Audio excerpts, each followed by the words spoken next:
Bob is a hoarder. Once something goes into Bob's apartment, it never goes out again. Bob cannot throw anything away. This was my living room. It is now chaos city here. I have so many beautiful things hiding here. I can't enjoy them. This is where I'm now sleeping because everything is moved over. The other room is the bedroom, which actually I cannot use anymore, and it was originally maintained as a library. The debris, if I stand on it, lose my head. So I'm walking around in an unbalanced world. Whoa, just crazy. Oops. Bob's got hundreds of things, but not a single home comfort. For instance, I know that every once in a while I would like to watch a television program, and I know I have a TV over here somewhere, and 5 or 6 years maybe I haven't seen it. Where are you? Oh, there it is. All right, let's see if it's alive. Ah, wonderful, it's alive. A lot of it stems from my childhood. I was considered a different kind of person, artist or artistic or whatever. I was beaten and bullied, and I do mean every day. The fear of being seen was the fear of being hit. Spending 16 years of your life being physically beaten causes problems. I think anyone would agree with that. In a way, I've created, I think, a nest. I always say when I'm in my bird's nest, I don't know if I'm going to lay an egg or not. But I think it's that you have a wall around you and people can't see you. Therefore, you're safe. In OCD, the person is bombarded by intrusive, fearful thoughts. Because Bob's hoarding is his way of trying to contain his fears, the thought of throwing things away is terrifying. When I think about throwing things away, the fear is there. It's very real. Getting rid of the clutter. The anxiety is so stressful that you just simply don't even want to think about it. I feel protected, and yet at the same time I feel buried alive. I desperately need to perform some action that's going to result in clearing this up. It's a good thing we're dancers because we have to be very, very graceful. We can have an avalanche, I call it.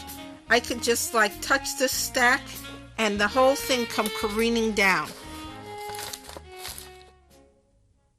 Shirley says her hoarding began more than 30 years ago when she was burgled. I started hoarding after our house was robbed. 3 years later, my father was killed in a robbery attempt, and I started feeling more and more fearful. And somehow I guess I got this convoluted idea that if I had more stuff, I'd be protected. Somehow, the clutter makes me feel safe.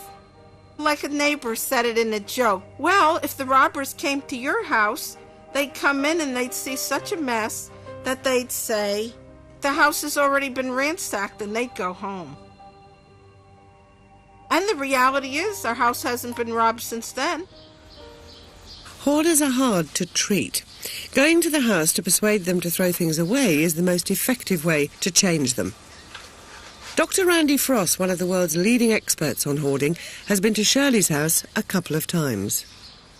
Shirley, this is your living room, right? Right, this is the living room. Now, the last time I was here, I remember it being pretty cluttered like this, but maybe there's some things that have changed. That chair over there is now cleared out, is that right? Right. I actually sat in this last week. Oh, okay. Is there an organizational scheme here to all of this?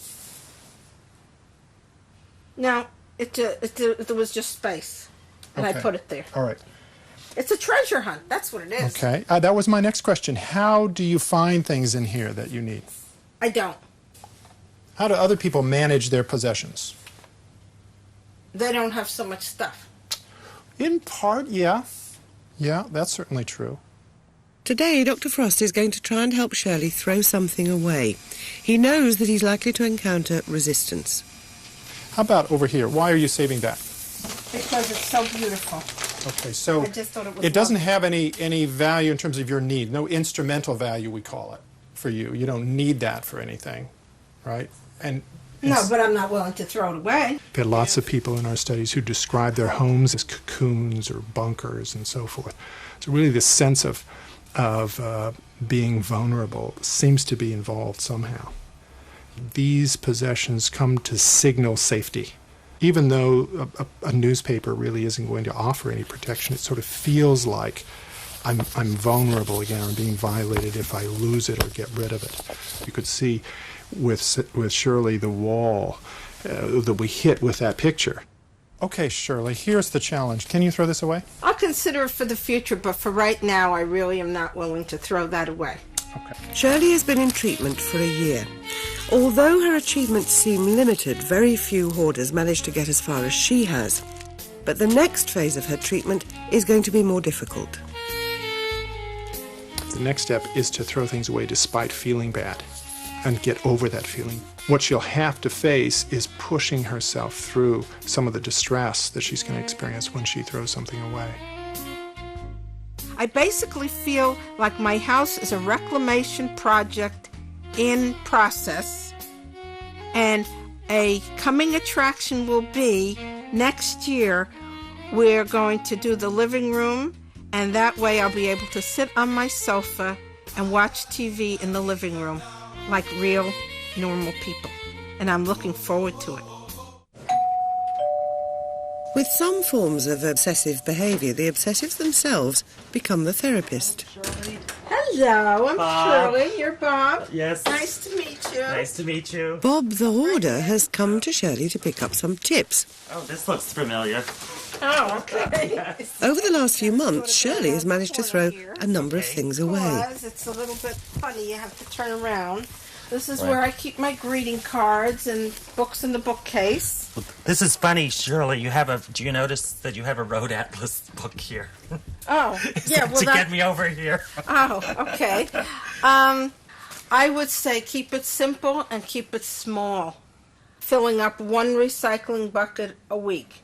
Maybe call me Saturday and say, start at the beginning. That you did something. That you did one bag on Friday. All right. Okay, Right. You're comfortable with that. Now, I don't want to be pushing you. No, because that to me is a realistic goal. Remember, inch by inch, it's a cinch. By the yard, it's hard. Okay. Well, Shirley can do it. I can do it. An inch at a time. No, an inch is a cinch. A yard is hard. It may take more than a masterclass with Shirley to get Bob within sight of his own floor. Oh, look at that. I can't. I need that. I can't throw that away. 6 months after seeing Shirley, Bob has been able to throw away several items, even though the overall level of clutter in his apartment has risen. Since I saw Shirley, I have thrown away some items. I am proud to say that I did get rid of some of the radios and things that were dead and of absolutely no use to me. I did create a little void in space here, which is really very helpful. When I had the flu, I got rid of the medicine bottles right away. And that sounds so silly, but that was a major effort. And since it's only a few months since I saw Shirley, that's a tremendous movement forward for me. What Shirley mentioned about a little bit at a time is what I'm applying to this. Will this apartment be the way that I would like it to be, the way that it used to be? Yes, I really do believe that's going to happen for me. I may need a little help from my friends, my family, but I think that will happen. I do feel that if I've gotten this far in this world and in this life, I can do that too.